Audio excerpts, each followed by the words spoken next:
So now it's time for us to start rendering out the cool effects that we just generated. The first thing that I'm gonna do, I'm gonna just fix a couple of things here. If you notice, there's a slight gap here between the small rays and the original ray.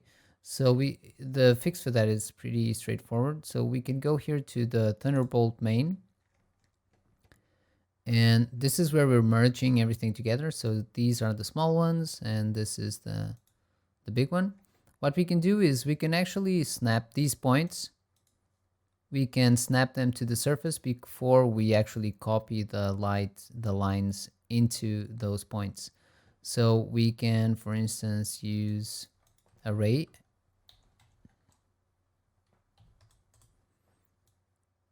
And here I'm just gonna say, let's say display surface. Let's connect this one here. So this will be the final shape of the ray. And here on the ray, all we have to say is minimum distance.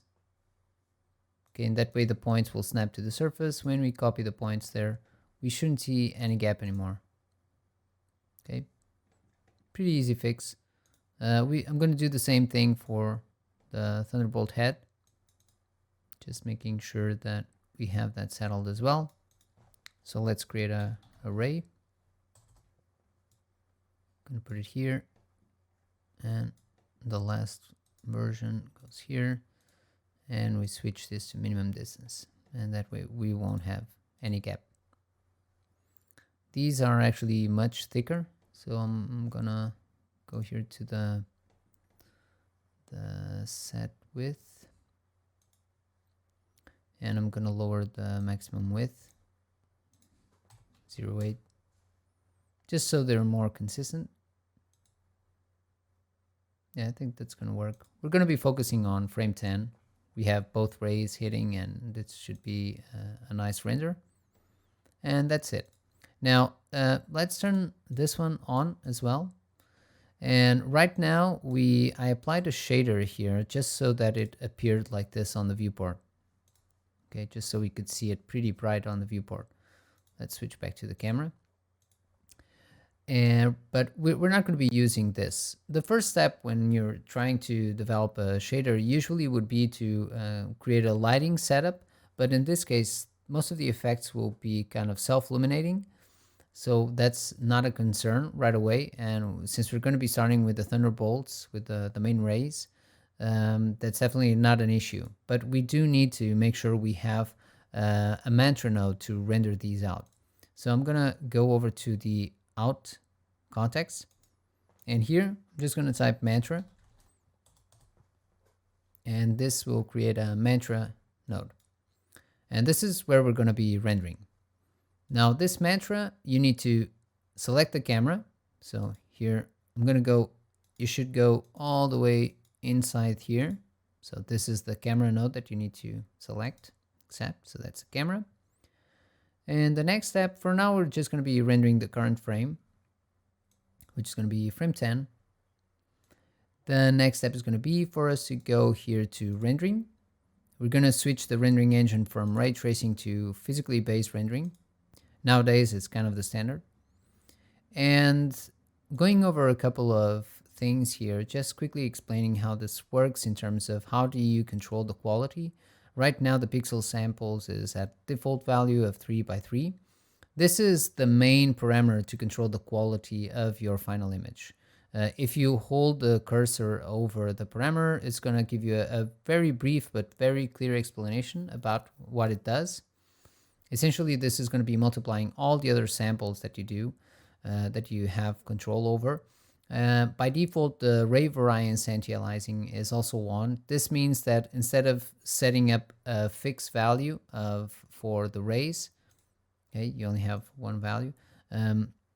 With this variance on, you can actually work with between these values. You have a minimum ray samples, a maximum ray samples, and Mantra is going to go calculate your image and go over that amount of samples based on this threshold. Whenever it doesn't meet the threshold, it will increase the number of samples.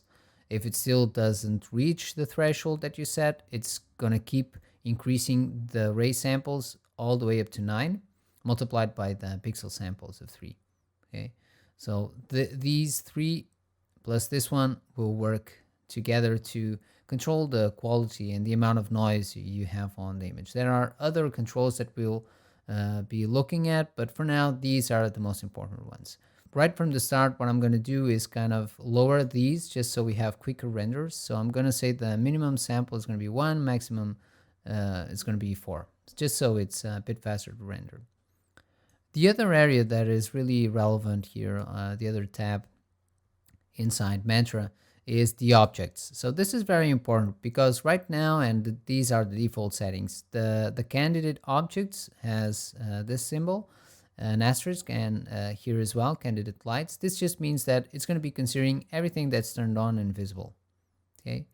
Usually this is not where you want to work because let's say I'm going to rename this mantra. So this is going to be the mantra for raise main. Okay, this mantra is going to be specifically for rendering these elements. Okay, so what we do is instead of using considering everything that's available, we're going to be forcing certain objects. So this should always render out the main head, the main thunderbolts, which is the thunderbolt head and thunderbolt main, exact pattern. And we don't want to use any lights for now. Okay, that way, even if you have Iron Man visible, he's never going to be showing up. Okay, it's never going to be rendering out. We'll only be considering these two objects. So we can go now to the render view here. Select our mantra raise main. The camera, this option, the RAW camera, is gonna, it just means it's gonna be rendering out whatever is in the RAW operator. Okay, in this case it's gonna be this one. This means it's gonna auto update based on any change you make to geometry or material, and it's gonna auto update. And this just means it's progressive. For now, we can just leave it in like that. And if we press render, we should see the rays.